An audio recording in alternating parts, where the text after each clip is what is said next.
Our brain is very quick to fill in the ending of a story when we don't know what it is. And if that is tied to anything related to anxiety or feeling nervous, oftentimes the endings that our brain comes up with are not fabulous. And that's because of that good old fashioned negativity bias.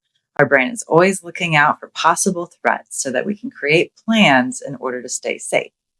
But when those plans are being designed by our little friend Amy, the amygdala, they're not necessarily going to be in favor of the successful outcome that our thinking brain and self is yearning for. Therefore, there's a really quick tool that we can use to switch the framework and let our little friend Amy, the amygdala, know that she doesn't have to create a worst case story. Instead, we can build towards the outcome that we want to have. The first step is to notice what's happening in the future. What is the thing that's coming up that our brain is feeling anxious or worried about? So let's use the example of public speaking. That's one of the number one fears on the face of this planet, fascinatingly enough. Public speaking is often tied to fears of rejection and embarrassment and so many other things. And so our brain's good at creating stories around that. So let's imagine that that is the situation. We're noticing that there's something happening in the future, a public speaking experience that we're anxious about.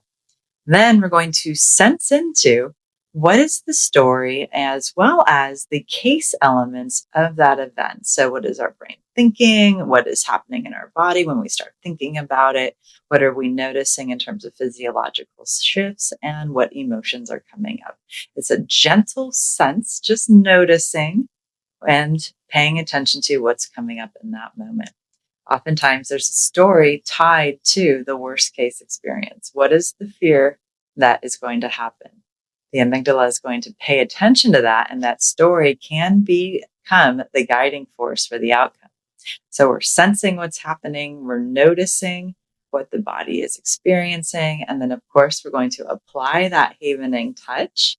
And then we're going to shift into brain games. So, yes, this is that classic CPR for the amygdala protocol, utilizing it on a future focused experience so that we can help the amygdala step back and calm down rather than creating a worst case story about that. Once you have used the CPR for the amygdala protocol to help the brain and the body calm down and no longer be caught in that experience of worst case storytelling, then we're going to turn towards the new opportunity, identifying the case element, so the cognition, autonomic, somatosensory, or emotional space we'd like to be in as we do move towards that public speaking event, if that's the example that we're working with. So then the next step, once we've identified that case element, is to lean into that wonderful creating possibilities protocol. You guessed it, the CPP.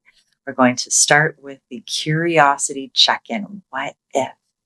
As we're noticing the upcoming experience, again, in our example, public speaking, what would we like to have more of? Perhaps excitement or confidence or a feeling of being relaxed in the body, whatever it might be. And then we're going to try on that what if statement 5 times. What if I was? Filling in the blank with your preferred case element. What if I was? What if I was? What if and what if? All the while, of course, applying that havening touch to create the neuroplastic change that we're looking for. Then we're going to check it out and say, whoa, can I feel this way? Is that possible? If it is possible, then same thing. I can be 5 times completing the sentence with your chosen case element. And if you're not feeling like you can be yet, or even if the amygdala started to get a little wary or anxious, that's okay. Go back to your CPR for the amygdala if Amy's getting activated. And if she's not, but you're just not quite feeling the I can be, lean into the what ifs some more. And you might just leave it at that for the time being. 5 more what ifs, and then take a break and return to your day, allowing yourself the opportunity later to come back and revisit this exercise. If the I can be's feel good and you're able to move on to the possibility of I will be, then imagine trying on that energy and walking into that space. I will be. What would that look like? because you now have a strong enough sense of connection to your identified experience that you will possibly feel that way. Remember, it's a possibility. We're not lying to our amygdala. We're not in the moment right then. But we're just saying, hey, what would it look like? And imagining walking into that experience, carrying that energy.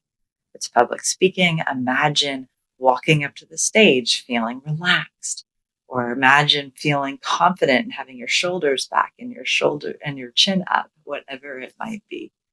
And then, if in that moment it feels real enough that you can actually embody an affirmation, move into the I am and help your brain link more fully into your chosen state.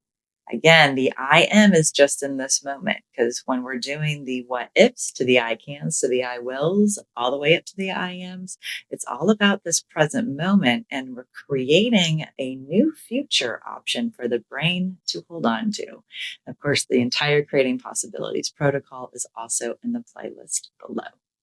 So have fun sculpting your brain. We have so much power than we ever could possibly have imagined in our ability to work with our mind and our body to build the world we want to live within.